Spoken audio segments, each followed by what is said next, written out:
Welcome back. You're watching Your World at 10. Now, in a country where more than a third live below the poverty line and millions go with just one meal a day, it seems almost criminal that the government would allow food grains procured for the public distribution system to rot. Appalled by the situation, the Supreme Court says give the grain to the poor free. The Prime Minister says that's simply not feasible.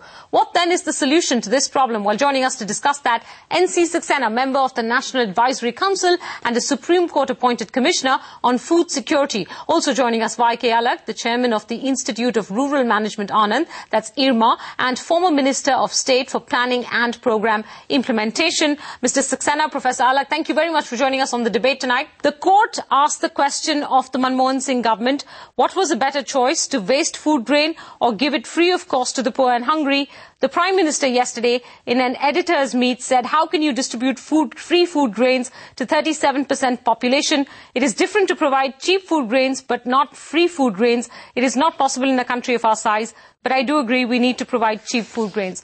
Mr. Saxena, where do you stand in this debate? Is it possible, in fact, to do something about that rotting stock and distribute that free to the poor? First of all, the rotting food grain, which is unfit for human consumption, should not be given at all, either through the BDS or free or at BPL or at any price. We must distribute only that part which is fit for consumption. Secondly, there are already many channels open to government where free food grain or cooked meals are given. We have 10 lakh Anganwadi centers in the country who are today giving cooked meals to children, pregnant mothers, lactating mothers, adolescent girls.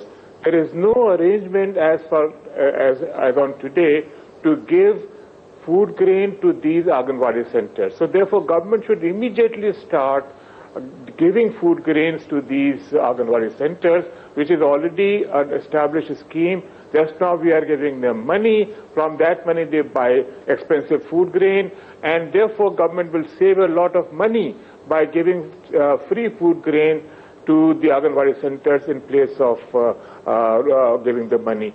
Secondly, we have about 500,000 schools where we are giving midday meals program. Surely this program can be expanded. Surely we can find out how more schools can absorb more food grains.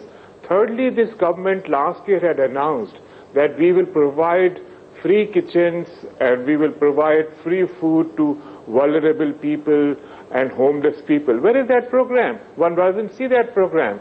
So therefore, there are already 3 channels available where free food grain can be given and should be given under the existing programs. We don't have to start a new program. In addition, of course, the BPL number should be increased. We should accept Tendulkar's figure. The whole idea is that in place of 60 million tons, we should reduce it to 30, which is the norm for the storage at this point of time. If not to 30, maybe 40 or 45 million tons, so that all that storage which is kept in the open can be distributed. So therefore, I would slightly disagree with the Prime Minister's statement that food grain cannot be given free, because as I said, Anganwadi centers are deprived of food grains. They only get cash. Midday meals program, BPL program, vulnerable people, free kitchens, these are all programs which are within the purview of policy, existing policy of the government, which should, I think, absorb these food grains which are rotting, or which are in the open. Mr. Saxena, thank you for correcting me, though I did not at any point seem to imply that we should give rotting food grain away to the poor. What I meant is the food grain that is surplus clearly cannot be warehoused and therefore could potentially rot. But I have a quick follow-up question to ask you with regards to the several routes that you pointed out are available. Are these routes that can in fact take care of this problem in the short term over the course of the next 2, 3, 4 months? Or are these routes that if they have to be mobilized, for instance, the Anganwadi centers, would take at least 6 months to a year and therefore be not offer a solution to in the short term? Not at all. It can be started in the day's time, because Anganwadi centers are already functioning. They already are buying food grains from the open market. They have a cook. They have arrangement to feed large number of children, mothers, etc.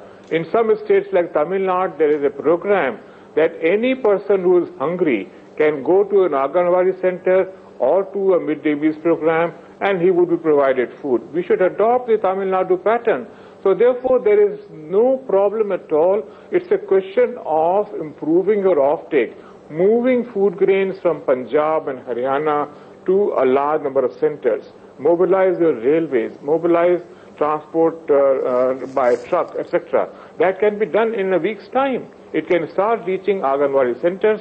They would be very happy because they wouldn't have to buy from the open market. They will save on cash. Government would save on cash, in fact, and this can easily solve the problem of the rotting food grain. Professor Alagh, what do you make of the solutions that Mr. Saxena has put on the table? I'm sure you have no quarrel with the solutions themselves, but do you agree with the aspect of free distribution? Because I think you principally believe that there should not be any free distribution. Well, I think there's a lot of sense in what NC is saying, but we have to be fair to the Prime Minister. The Prime Minister is saying that you cannot distribute free food grains to 37% of the population. I think the issue really is, if you really concentrate on very hungry people or on severely malnourished people or what is called the chronically poor, that's a very small part of the population. To them, because the courts are not saying, to the best of my knowledge, that you give free food to 30 or 40%. They are saying give it to the hungry. And they are saying it is the government which should identify who are the hungry.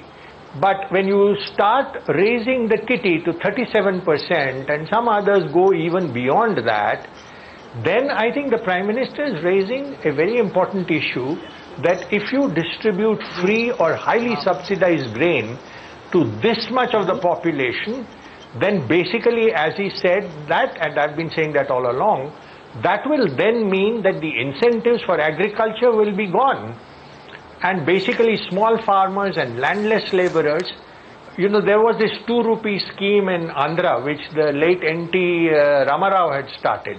And that destroyed paddy farming in Andhra Pradesh, in the entire Godavari Delta. Professor Alagh, may I ask you to explain why? Because the price at which you distribute the grain doesn't necessarily have to be linked at the price at which you procure it, considering that we're already laying out a pretty substantial food subsidy. So can you, why do you believe that it would be a disincentive? And I mean, the problem at hand is that we seem to have over-procured. We don't have a warehousing system to be able to store all of this efficiently. What do you do with the surplus? That's another problem, Menka. That's another problem. There is actually a NALAC committee on linking up our tariff policies with the WTO-dominated economies. You can use tariffs, you can use futures, you can use all kinds of measures to regulate stocks. But please remember that if you start giving free grain right now, tomorrow you don't withdraw it. That's a very cruel kind of thing to say.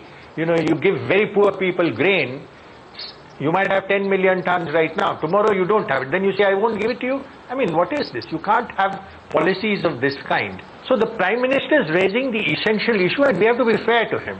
He is saying, look, if you are saying give free grains to 30-40% of the population on very cheap grains, that's going to have a long-term effect on Indian food security. It is going to lead to higher poverty.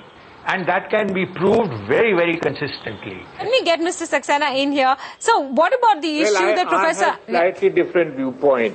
Yeah, let me just say, first of all, this is not a problem of overproduction. Our per capita production has fallen from 208 kg per annum over procurement?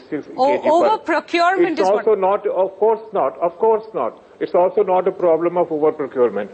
Problem is of inaction.